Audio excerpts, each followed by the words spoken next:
కుప్పకూలిన school భవనం. రాజస్థాన్లో దుర్ఘటన, 7 విద్యార్థుల మృతి, మరో 28 మంది గాయాలు, కొందరి పరిస్థితి విషమం. ఉదయం వేళ ప్రార్థనకు సిద్ధమవుతున్న ఘటన. వర్షాలతో నిలిచిన వరద, దోడలు దెబ్బతినడంతో ప్రమాదం. పాఠశాల హెడ్ మాస్టర్ సహా 5 టీచర్ల సస్పెన్షన్. సుమోటోకు స్వీకరించిన రాష్ట్ర మానవ హక్కుల కమిషన్కు వార్త కథనం వచ్చింది. ఇక్కడ మీరు గమనించండి, పాఠశాల హెడ్ మాస్టర్ సహా 5 టీచర్ల సస్పెన్షన్ అండి. వాళ్ళు ఏం చెప్తారా నాకు అర్థం కాదు. అక్కడున్న అధికారులు సస్పెండ్ చేయండి.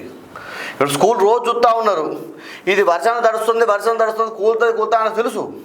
వీళ్ళు చెప్తూ ఉంటారు, కానీ నిధులు లేవు కదా మన దగ్గర, ఎప్పుడైతే నడవనివ్వండి, నిధులు లేవు కదా నడవనివ్వండి అని చెప్పి అధికారులు చాలామంది మాట్లాడే సందర్భాలు ఉంటాయి వాస్తవానికి. అంతే కదా శ్రీకాంత్ గారు? ఇప్పుడు అనేక జిల్లాలలో అనేక సందర్భాలు, అనేక స్కూళ్ళు ఇప్పటికి కూడా పాటుపడే సందర్భంలో ఈ నీళ్ళు తడుస్తూ పెచ్చురోడిపోతూ అనేక ప్రభుత్వ కార్యాలయాలే అట్లున్నాయి. స్కూల్ దగ్గర ఎందుకు అంటే కొన్ని చూసినా అంటే లేటెస్ట్ కట్టిన బిల్డింగ్లే, అవి ఏం దశాబ్దాల క్రితం కట్టినవి కాదు. ఒక 5 లేదా 6 సంవత్సరాల క్రితం కట్టిన స్కూల్ బిల్డింగులు కానీ కాంట్రాక్టర్లు కట్టిన ఏ బిల్డింగ్ అయినా అవి ఇప్పుడు తేలికపాటి ఇప్పుడు చిన్న వర్షాలు పడతాయి కదా, ఆ వర్షాలు కూరుస్తుంటుంది.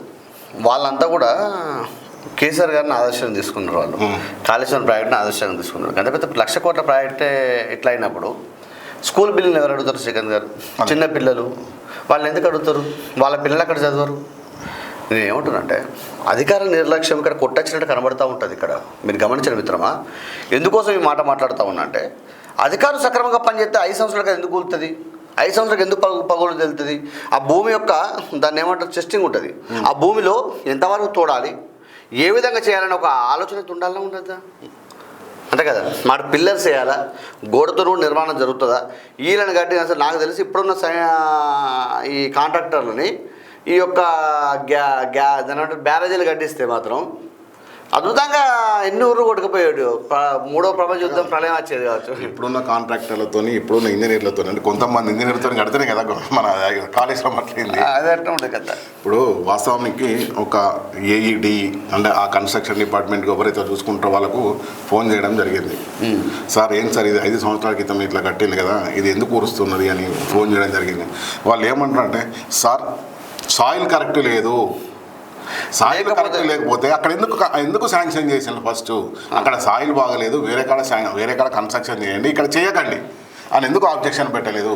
ఇప్పుడు సాయిల్ బాగలేదని బిల్డింగ్ పైన ఇప్పుడు కాంట్రాక్టర్ బాగా కట్టలేదు అంటలేడు, సాయిల్ బాగలేదు అంటున్నాడు. సాయిల్ బాగలేకపోతే ఇప్పుడు 6 mm కాడ 12 mm వేయండి. ఇప్పుడు ఒక బస్తా సిమెంట్ వాడే కాడ 2 బస్తాలు పడితే సాయిల్తో పని లేదు కదా, క్రాక్స్ రావు కదా, పిల్లర్లే చూసుకుంటాయి కదా. అదంతా దానికి ఇంజనీర్లు చెప్తారు కదా. ఇక్కడ ఇసుక మేడల మీద కట్టిన బ్యారేజీలే ఉంటాయి సందర్భాలు ఉన్నప్పుడు ఈ యొక్క సాయిల్ మీద ఎంతవరకు కట్టాలనే